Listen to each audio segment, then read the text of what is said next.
he would have killed me right there. My death would have been caught on camera. New footage obtained by Fox SA shedding light on what really happened the day of the Robb Elementary shooting, and it made clear the name of an educator once blamed for the tragedy. This story only on Fox tonight. And chilling new details in the deadly stabbing of a 9-year-old boy in Universal City. His mother now charged with capital murder. I don't think that anything could have prepared our first responders of the city for what they saw. The crime has left an entire neighborhood stunned and grieving, and more shocking details emerging about what may have unfolded behind closed doors. Good evening and thank you for joining us. I'm Ashley Paredes. Ryan has the night off. Our fight to find out what really happened at Robb Elementary continues. It's the video they didn't want you to see. Tonight, we have an exclusive first look at surveillance footage from Robb Elementary. Footage that clears the name of a staff member who was publicly blamed for one of the most tragic school shootings in U.S. history. Now, for 3 years, the woman at the center of it all has waited for this moment, and now Fox SA has the proof she's been asking for. Our Yami Virgen obtaining the video, footage that was ordered to be released by a judge but never made public until now. Then our Jordan elder sat down with her to show her that video for the first time. But we begin tonight with Yami and this exclusive report that you'll only see on Fox SA. When we first started obtaining the records 2 weeks ago from Uvalde CISD, we immediately noticed there were things missing, including video that was taken inside the halls of Robb Elementary, video that will clear up the name of at least one staff member. We're here to report the facts as we know them now, not to defend what was done or to criticize what was done or the actions taken. But what then DPS Director Steve McCraw alleged 3 days after the shooting was a false narrative that until this day, many believe. The exterior door where we knew the shooter entered was propped open by a teacher. But as you're about to see, this is what really happened. In this video we obtained, staff member Amy Franco did not leave the door open.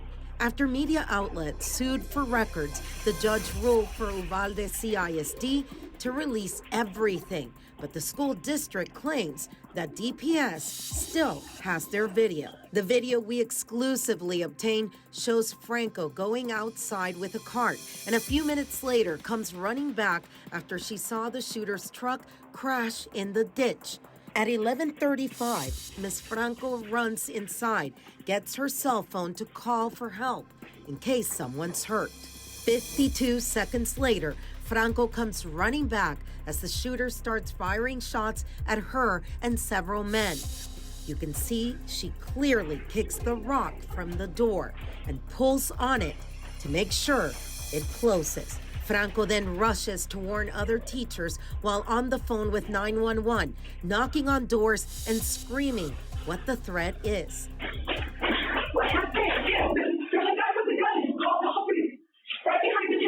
At 11:37, she is still on the phone with 911 and goes back to look if she can see the shooter while answering questions from the operator. At 11:38, police have yet to arrive. It's 11:38 and 32 seconds when Franco is telling the 911 operator that she believes the shooter is on campus.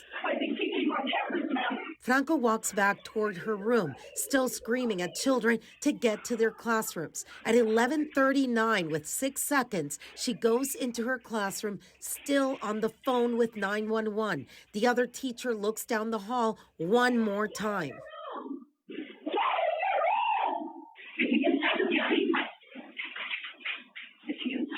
Shortly after that, both teachers go in their classrooms, and seconds later, the shooter goes in the school at 11:40:07.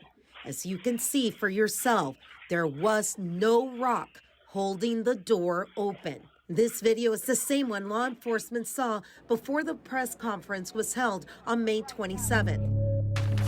In these documents recently released, we see that the school district knew that the key details shared by McCraw were wrong the same day as the press conference. In this email dated May 27th at 12:38 p.m., Franco's supervisor tells then Superintendent Hal Harrell that Franco had told authorities the door was not propped open when the shooter entered. The next day, the supervisor again sends an email to the superintendent stating she had been in the hospital that morning with Franco and found her with FBI agents and Texas Rangers. She said that law enforcement had told them in the hospital room that after reviewing surveillance cameras in the school, they could clearly see that she did not leave the door propped open and that she kicked the rock out of the doorway and pulled the door shut.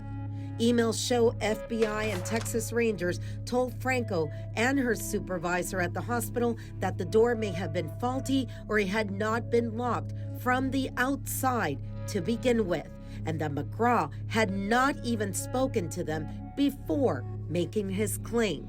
It took them another 4 days to retract the false statement, but by then, the damage to Franco was done.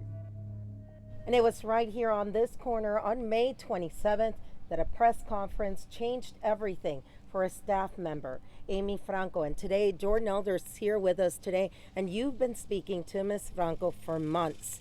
You showed her the video. What did she have to say? Well, ever since that day, Amy has known that she did not prop the door open here at Robb Elementary.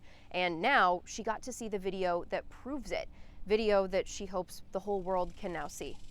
When they said those documents were going to be released, I knew what I was looking for. And when it wasn't in there, I said, they're lying. Had I ran out, he would have killed me right there. My death would have been caught on camera. Camera footage Franco is seeing for the first time. We obtained never-before-seen video from inside the Robb Elementary hallway. You can see kind of that sliver of light at the bottom of the That's door. where the rock is. With the rock. Mm-hmm. Every morning and afternoon, they would prop that door open. Franco says she propped that door open as she went in and out because it was supposed to be locked. She has a clear memory of what she did next, but now she sees the proof. You can clearly see me kick that rock. And then I pulled the door.